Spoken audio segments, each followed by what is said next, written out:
ఉత్తరప్రదేశ్ లో ఘోర రోడ్డు ప్రమాదం జరిగింది. అలీగంజ్ ప్రాంతంలో ఓ స్కూలు బస్సును ట్రక్కు ఢీకొట్టింది. ఈ ఘటనలో 25 మంది విద్యార్థులు చనిపోయారు.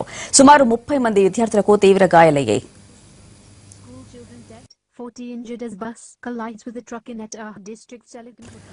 ఉత్తరప్రదేశ్ విషాదంలో మునిగిపోయింది. ఏటా జిల్లాలో ఘోర రోడ్డు ప్రమాదాలు జరుగుతున్నాయి. అలీగంజ్ లో స్కూల్ పిల్లలను తీసుకెళ్తున్న ఓ బస్సును ట్రక్కు ఢీకొట్టింది.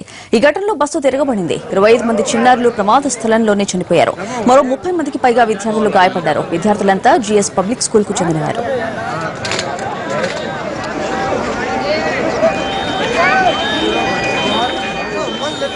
ప్రమాదం జరిగిన వెంటనే రంగంలోకి దిగిన పోలీసులు సహాయక కార్యక్రమాలు చేపట్టారు. ప్రమాదంలో బస్సు పల్టీ కొట్టగా చిన్నారుల శరీరాలు ఛిద్రమైపోయాయి.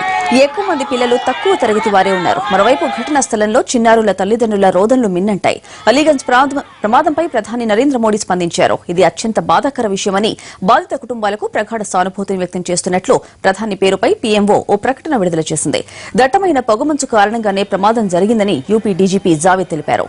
పొగమంచు కారణంగా పాఠశాలలు మూసేయాలని సర్కారు ఆదేశాలు జారీ చేసినప్పటికీ సదరు స్కూలు ఆదేశాలను పట్టించుకోలేదన్నారు.